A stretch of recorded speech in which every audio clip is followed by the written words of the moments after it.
No need to fear. Let's dig deeper.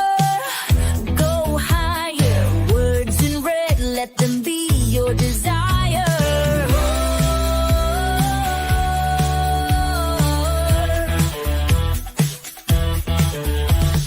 Jesus' own voice, the truth we need. In words in red, you better take heed. Dig deeper, go higher. Unlocking truth, our spirits rise. Words in red are calling you. Join Team Jesus, it's the best thing for you. Words in red, don't you delay. Come study with us, tune in today. Hey everybody, welcome to another edition of Words in Red. This is Conrad and Susan from Team Jesus. Yeah. Bringing the red words to your face, because if Jesus is Lord, you need to know what he said and what he meant so you can, So you can do what he said. You can't be his disciple if you don't even know what he said. Yeah. I was looking at those pictures. I'm like going, remember when we had energy? We had a lot going on, doing all man. this stuff. I'm like going, We could still do it. yeah. Well, now we're not where we can do it, but we're yeah. taking care of Nancy right now, pretty much 24 hours. So y'all pray that she gets more independent so we can do more stuff. We have been able to bless some people, man, do some inroads in our own town recently with some food. Yeah. Yeah, they recognize us from the food pantry. We got to somebody pray with some people. us food. Somebody gave us food, and Yeah, we needed it, but we didn't need that much. So we're like, oh wow, we need to give some of this out. So and it's a ministry inside the town. Bless Jesus said the poor have to have the gospel preached to them. The poor, these are people that can't drive to church. These are poor people. So that was pretty awesome. Now we are going to continue in the Words in Red. I know y'all are waiting for the Olivet Discourse. We're not there yet. We're close. Susan's going to read Matthew 23:18 through 22. And this is about swearing still. We're still continuing the swearing on the temple. You ready? I guess. And whosoever shall swear by the altar, it is nothing. But whosoever sweareth by the gift that is upon it, he is guilty. Ye fools and blind, for whether is greater, the gift or the altar that sanctifieth the gift? Whoso therefore shall swear by the altar sweareth by it, and by all things thereon. And whoso shall swear by the temple sweareth by it, and by him that dwelleth therein. And he that shall swear by heaven sweareth by the throne of God, and by him that sitteth thereon. Woe unto you. Let's stop there, because that's the point. We're switching conversation there. Okay. But we are continuing about the swearing, and this is interesting to me because Jesus says not to do it in the Sermon on the Mount. Swear not at all. But let your yea be yea and your nay be nay. But of course, they don't have that doctrine because they're Pharisees, so they reject Jesus. So they haven't heard that before. And this is something very important too. Now, Matthew, Mark, Luke, and John, they are called New Testament books, but they are largely Old Testament. If you read the book of Hebrews, it says the New Testament does not take into effect until the death of the testator. So Jesus, right here in this whole thing, who's his audience? Audience relevance is very important. Right here, he's talking to scribes and Pharisees. Now, what covenant are they concerned about? They're concerned about the old covenant. This is not the one that you and I are operating in today, since Jesus died and was resurrected. We're now in the New Testament. So a lot of the things that he's saying here is you have to focus, and he's talking about the Old Testament.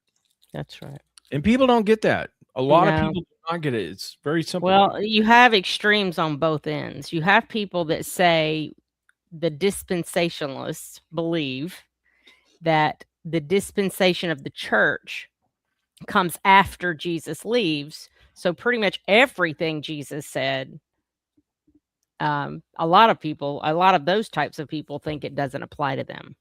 So I think that's taken it way too far. And then you've got the other that says everything in the Old and the New Testament is equally valid, and I think those people take it way too far. I think the Right. middle ground is where we should be. You definitely need to heed the words of Jesus. You cannot be his disciple. You can't claim to love Jesus and then not do what he says.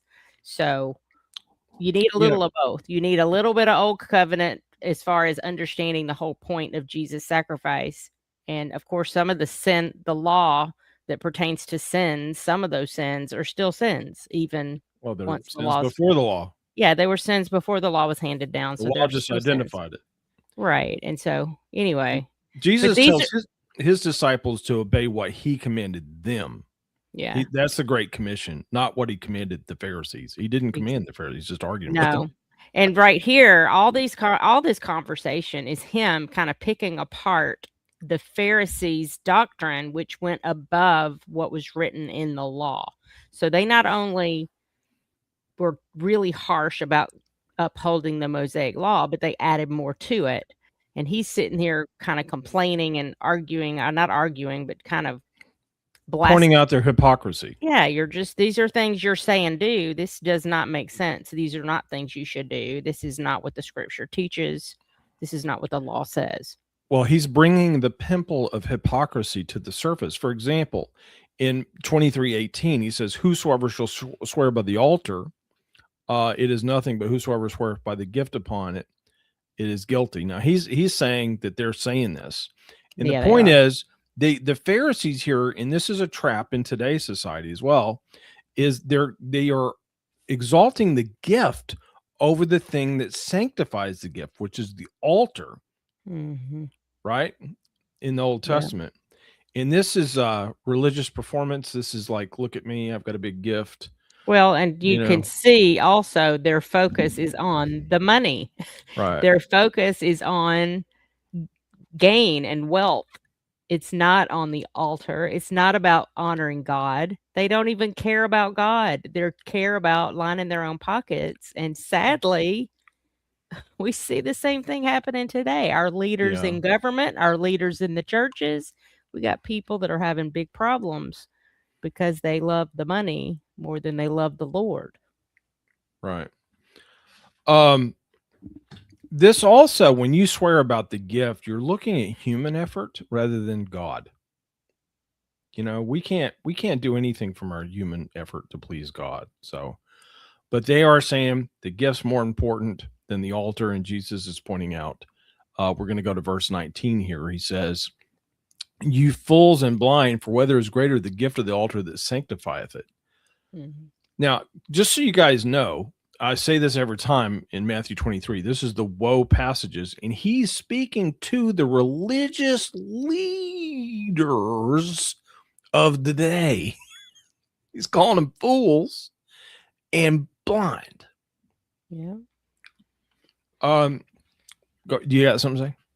Well, his harshest criticism was for the leaders of the Pharisees, and his least, and the ones he didn't criticize were the ones they criticized. So the people like the woman caught in adultery, or, the blind, the people with leprosy, you weren't supposed to touch them. He broke all their rules, but their rules were not based upon the will of God. They were based upon their understanding, and they were based upon following rules, not getting closer to God, or being concerned with what God believed or thought. Right. He also says that they want to be seen. I mean, he talks about in this chapter about how they want to have the nice clothes and be called rabbi. It's ego. They want to be pride. Yeah, a lot of pride. So, legalism causes blindness. Let's put it that way. They're wanting to stick to this religious system, and it causes them blind to the spiritual aspect of God as a spirit. Those who worship him must do so in spirit and in truth. They're just totally missing all of that. And Paul was one of them. And we all do some of this. We get into a rut or a habit. Let's say you've been doing something for 10, 20 years. You've just done it, always done it that way, and you just keep doing it. That is the problem. Being led by the Spirit means we stop doing that, and we stop doing anything through rote and habit. And we're always on alert for God to tell us something or to give us a new direction. These people were completely unwilling to even consider that God had something new in mind. They would not consider it. And they Right. missed the time of their visitation, and they did not recognize their Messiah who was standing there talking to them. Right. And I keep thinking I struggle with this passage because I remember when I was a kid, I'm like, I swear on my mother's grave, you're a little kid, you say crazy things. What on earth were they swearing about? Were they swearing like in legal proceedings?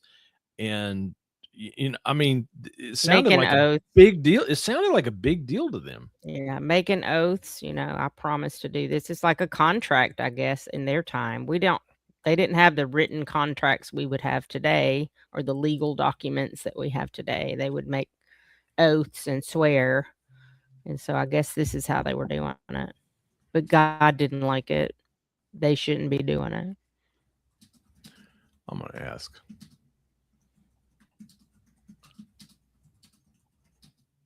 I'm going to ask real quick because it doesn't make sense to me. They're so concerned with swearing. Mm-hmm.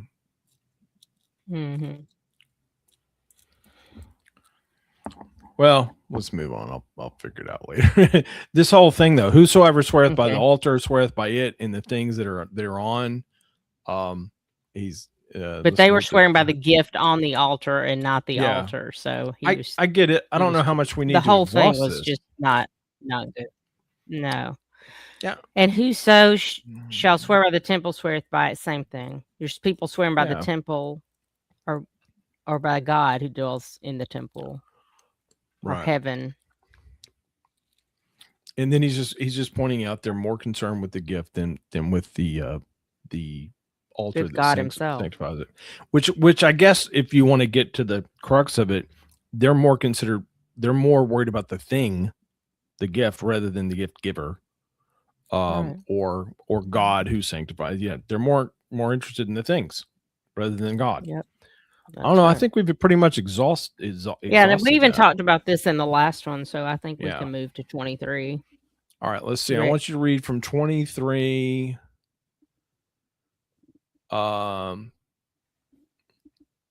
to 29. Go ahead.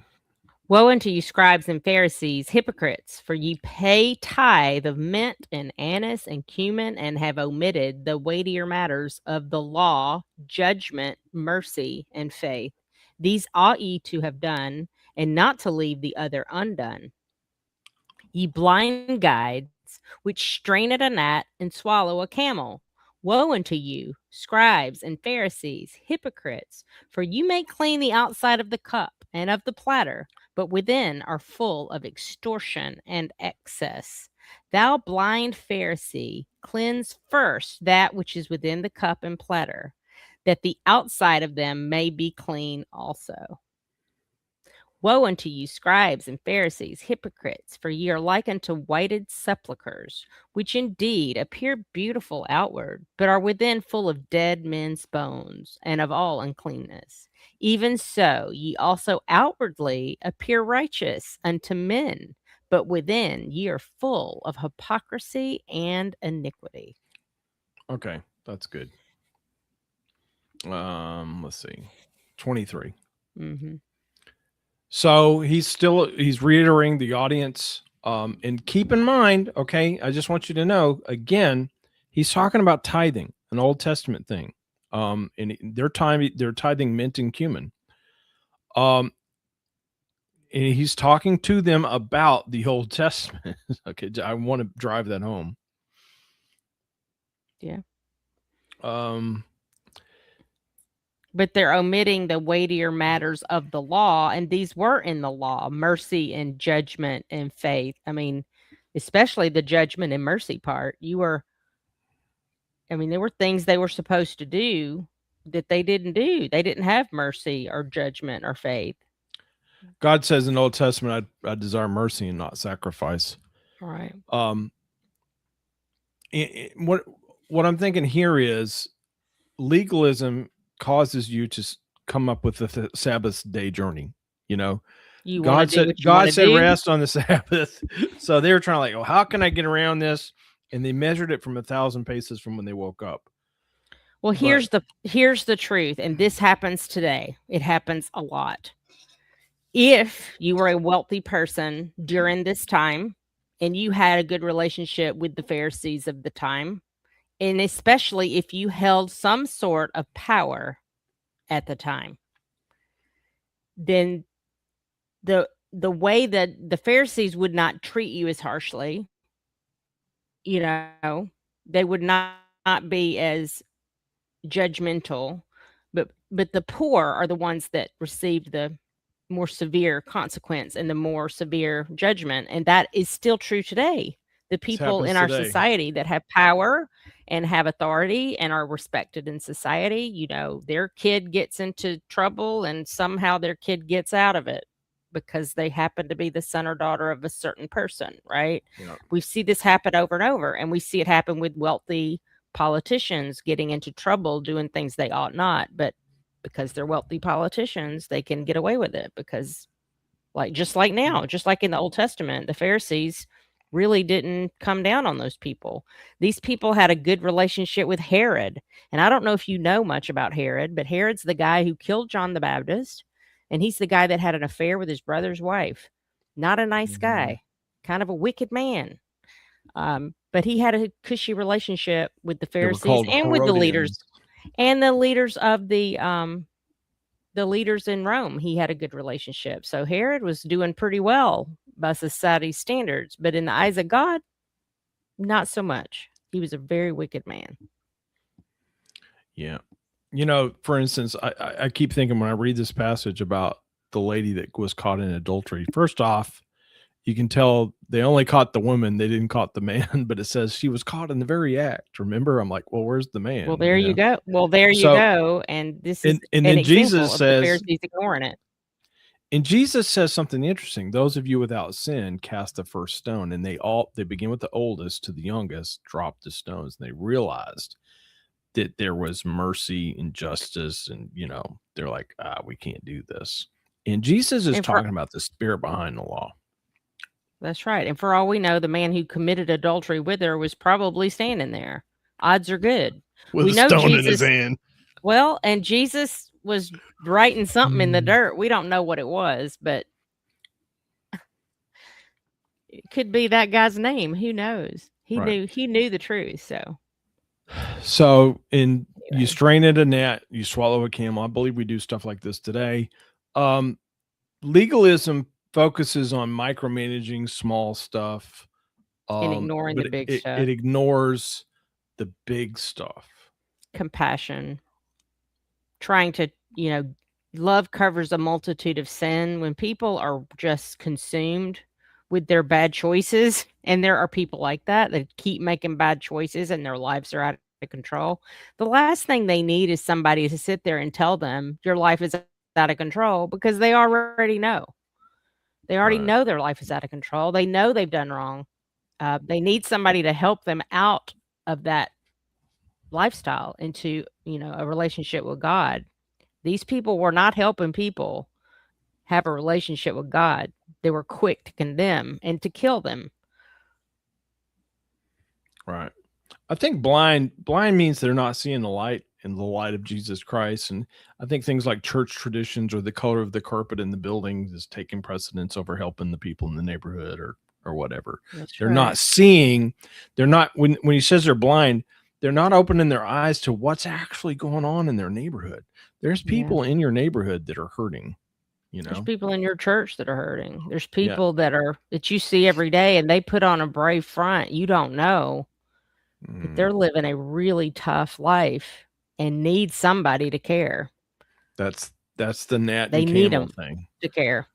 We're worried about a microcosm of a tradition or the color of the carpet when big things need to be taken care of. Mm-hmm. So they're swallowing a camel. That's true. All right. 20. Oh, I didn't go to 24. 25. Well, I was talking about that right there. I was talking about it. I just didn't have it on the screen. Now swallow a camel. Scribes and Pharisees, hypocrites, you make clean the outside of the cup and the platter, but within they're full of extortion and excess. So they're really good at obeying the rules that make them look good. They're really good at those rules. They're good at abiding by the law that makes them look good. But when their hearts, loving the Lord your God with all your heart, they're not really good at that. That's the one you can't see from the outside. Hating their brother, being full of envy and pride. Those are things you don't necessarily see immediately. And that's the problem with the Pharisees. They were stuck on doing the stuff that I guess you would say is easy. Yeah. This reminds me of that passage in Luke 16:15. Jesus says to them, "You are they which justify yourselves before men, but God knoweth your hearts. For that which is highly esteemed among men is an abomination in the sight of God." So they're more like remember where was it in the Bible? They would not confess to Christ because they would lose their place or Our nation. nation. They don't want to lose their place. They don't want to lose their standing. But they want to look good. Right. They want to appear to men to be all that in a bag of chips. Yeah. But also he says, but within they're full of extortion and excess. Let's see what that Greek word for extortion is, just to make sure. Extortion is harpage, pillage, ravening. And that's one of the things I see is like he says, you devour widows' houses for a pretense. Well, we see that. And excess, my $65 million jet, so I can preach the gospel around the world. Yep. Full of excess and extortion, forcing people to do what you want. If you don't do this, I'm going to tell everybody you did that. Blackmail. Right. But that's not the only definition. That's why I was reading it there. It also means pillaging, ravening, forcing spoiling. people to give you their money. You better give it. That happened in the church. They were having people pay for forgiveness of their sins. Yeah. I mean, that's a form of extortion. It's really, you're going to go to hell if you don't pay this. Martin Luther. What?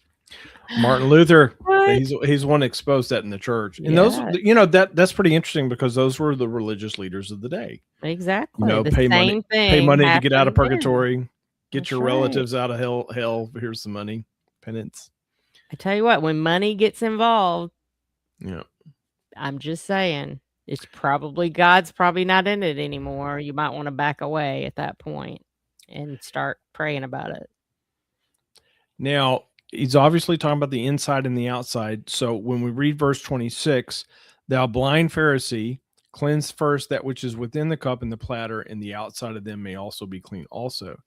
Jesus, and I talk about this quite often in my podcast, it's on the onus of the believer to cleanse themselves from stuff, from junk. If a man therefore purge himself from these, he will be a vessel meet for the master's use. You got to stop putting junk inside of you. And because, I've noticed it, like I can watch a video on TikTok or something and 2 days go by and that song is still playing in my head. I'm like going, that's inside of me. That's part of my heart. As a man thinks in his heart, so is he. And I know it's really hard, but we need to be, I did a post the other day, is your sword diluted or polluted? And Lois said, the sword is not, the sword of God is not going to be polluted. But when God says, your witness could be, yeah. Well, what I'm saying is we're polluted. If our eye be single, our whole body will be full of light. That means if we just have one thing that we focus on, like a laser, but if it be dark, how great is that darkness? Joshua, this book of the law shall not depart out of your mouth. In it, you'll meditate day and night, and with it, you'll have good success. That's what God wants us to do. And so whenever we have these vain imaginations that we're supposed to cast down, what we're actually doing is cleansing first that which is within the cup, which is us. Jesus is saying this cup is us. So I know I talk about holiness, and believe me, I understand it's hard to do, but if you don't do it, I mean, that's the thing. That's the whole thing. That's the point That's the point Jesus is making. The Pharisees did all the things, or at least everybody thought they were doing all the things, and they definitely didn't do it correctly. They didn't clean the It's inside. not about cleaning up your act and doing the things. It's about submitting 100% to God and allowing him to direct you even when you don't want to do something. He'll direct you and lead you and guide you to do the things you ought to do. They were not being led of God to do the No. things they ought to do. And that was the one thing God hated. Their hearts were wicked. Your insides are wicked because you have no desire to seek the Lord with all your heart. You just desire to check all these boxes and do all these things that you think in your mind are important, but you're ignoring the weightier matters of the law, the things I care about. Okay. I think we should read these next 2 verses and call it, because we kind of have a change. Okay. Want to read these 2? We just did. Oh, okay. Yeah, we've already read This is part of the same. It's going to be kind of changing a little bit on 29. That's why I want to stop at 28. Okay. He's basically saying the same thing again. Oh,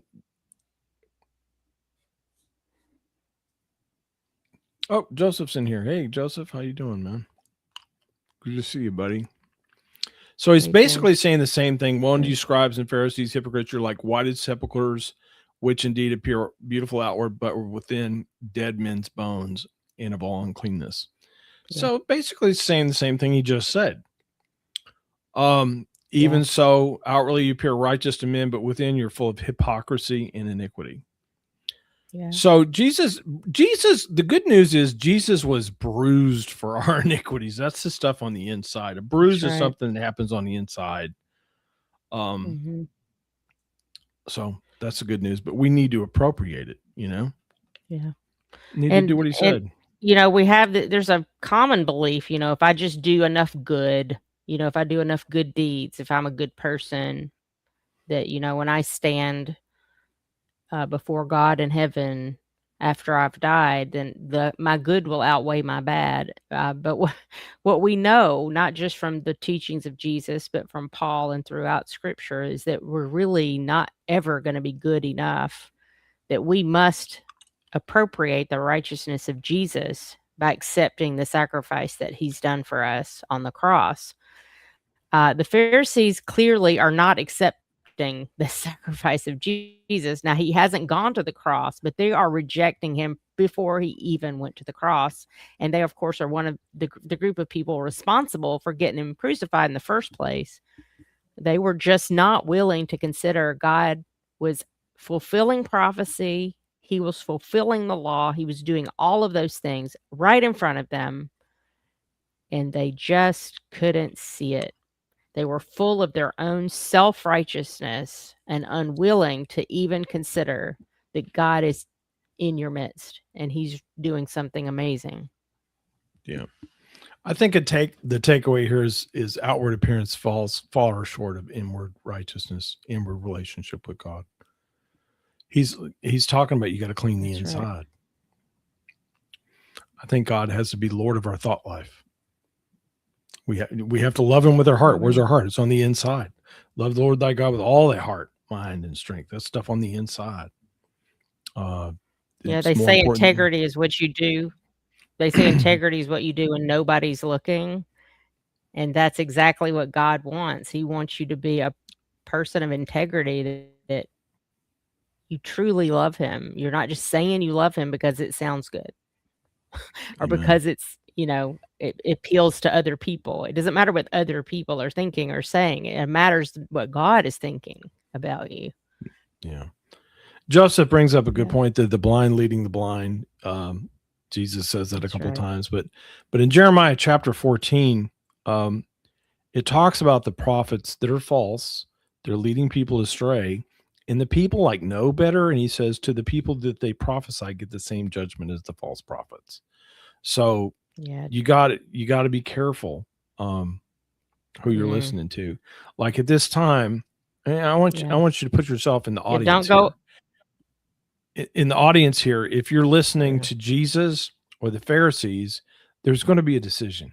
And looking back, we have hindsight, 2020. You know, looking back, we know that we're supposed to Mhm. follow Jesus, but there's something in the spirit. There's something on the inside that resonates, that, you know, there's this calling. And if God has called you, and I believe he has, if you're watching this, you're going to know, I need to go with that Jesus. I need to go with Jesus.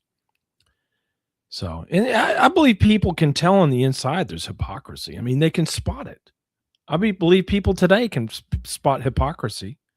You know, just watch it on TV. Hey, those are hypocrites. Yeah. Anyway.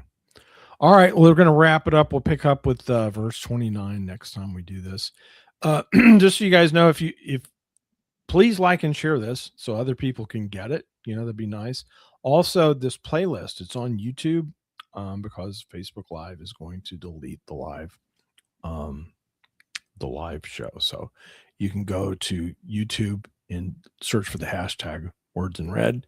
And it's also just one of my playlists under my name, Conrad Carricker. Amen. That's right. All right. Till we meet Amen. again, dig deeper and go higher. Hey there, friends, if you love what you heard, join us